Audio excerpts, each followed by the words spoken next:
Subukan kong sagutin itong tanong ng ating isang followers. Sabi niya, "Hello sir, good day po. Tanong ko lang sir kung totoo po bang may halamang malas kapag itinatanim malapit sa ating bahay?" Okay, magandang araw din po sa iyo ma'am. Bago ko po sagutin itong tanong niyo po, nais ko munang sabihin sa iyo na tayo may kanya-kanyang paniniwala sa ating buhay. May kanya-kanyang purpose at tulad din ng halaman, may mga purpose din po sila kung bakit nandito po sila sa ating mundo.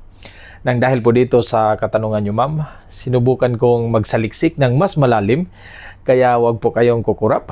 Narito na po ang 10 halaman o punong kahoy na pinapaniwalaan na malas kung may tatanim mo ito sa iyong harapan ng bahay.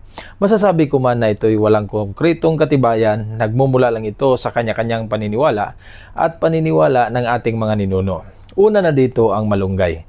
Marami mang benepisyo ito sa kalusugan ng tao at kilalang pangsahog sa iba't ibang lutuin.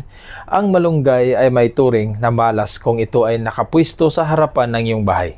At ayon sa paniniwala, ang paglalagas ng dahon nito ay nagsisimbolo din ng pagkalagas ng pera, mga pagkakagastusan na hindi maubos-ubos at pagkakasakit sa membro ng pamilya. Maaari ka lang na magtanim ng malunggay, ngunit dapat sa likuran ng iyong bahay. Pangalawa, ang mangga. Itinuturing na malas ang mangga kapag tinatanim mo ito sa harapan ng iyong bahay.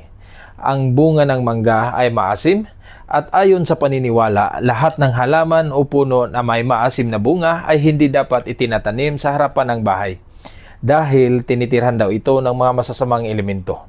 Dagdag pa dyan, ang may-ari ng bahay ay makakadanas ng hirap sa buhay.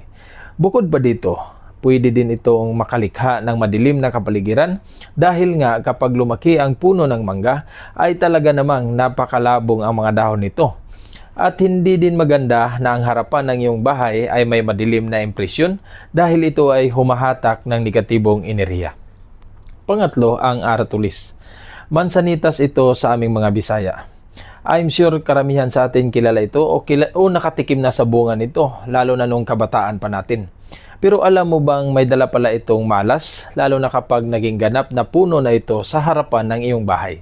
Ayon sa mga paniniwala, ang aratilis sa harap ng iyong bahay ay kayang harangin ang swerte. At pinapaniwalaan din na ang nakatira naman sa isang bahay na may aratilis sa bakuran na may anak na babae ay maaari daw maaga itong mabuntis o magkaroon ng asawa. Ang paniniwalang ito ay nagmula sa mga nakakatanda at mahigpit ito na paniniwala lalo na sa mga Ilocano. Pang-apat ay ang langka. Kung may tanim kang langka sa iyong bakuran, mas mabuting alisin mo na ito at ilipat habang hindi pa ganap na naging puno. Dahil ang langka ay isang uri ng halaman o prutas na madagta. Ayon sa paniniwala, ang dagta ay nagsisimbolo ng luha at itinuturing na malas sa pamumuhay. Makikita sa langka na ang balat nito ay may patulis o tusok-tusok na pinapaniwalaan na maghahatid ng malas sa isang sambahayan na may tanim nito. Panglima, cactus. Ang cactus ay isang uri ng halaman na maraming tusok tulad ng rosas na uso rin ang ganitong maliliit na halaman sa indoor plant pang-decorate ng karamihan. Pero alam mo ba na ito'y pwedeng maghatid ng malas dahil anumang halaman na may tusok maliban sa rosas, ayon sa mga pungsoy, maaaring magbibigay ng kahirapan sa buhay. Ngunit, kung may pwesto mo ito sa tamang paraan, maaari ding magbibigay ng proteksyon sa mga negatibong enerhiya. Panganim, ang bonsai. Isang uri ito ng halaman na hindi lumalaki. Ayon sa paniniwala, huwag na huwag mo itong ilagay sa harapan ng iyong tahanan o maging sa loob ng opisina.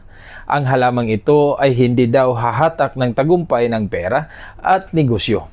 Ito ay pinapaniwalaan ng mga pungsoy. Kaya kung ikaw ay may ganitong uri ng halaman, ilagay mo na lang ito sa likod ng iyong bahay. Pangpito ay ang sampagita. Mahalimuyak man ang amoy ng bulaklak na sampagita, hindi pa rin ito nararapat na itanim sa harapan ng iyong bahay. Ayon sa paniniwala, hindi daw ito maganda sa harapan ng iyong bahay dahil alam naman natin kung ano-ano ang mga pinag-aalayan ng mga bulaklak na sampagita. Lahat ng mga uri ng halamang gumagapang tulad nito ay maaari daw maghatid ng kamalasan sa isang bahay kung nakatanim ang ganitong klaseng halaman sa harapan nito. Pangwalo, ang cotton plants. Sa mga bandang probinsya, marahil nakakita ka na ng halamang cotton plant. Ito ay mga halaman na namumulaklak ng bulak. At ayon sa paniniwala, itinuturing na malas ang pagkakaroon ng ganitong klaseng halaman sa harap at loob ng bahay dahil sa maputi nitong bulak at madaling kapitan ng alikabok. Ang pagkakaroon ng alikabok sa bulak na halaman ay itinuturing na malas at pwedeng maghatid ng kahirapan.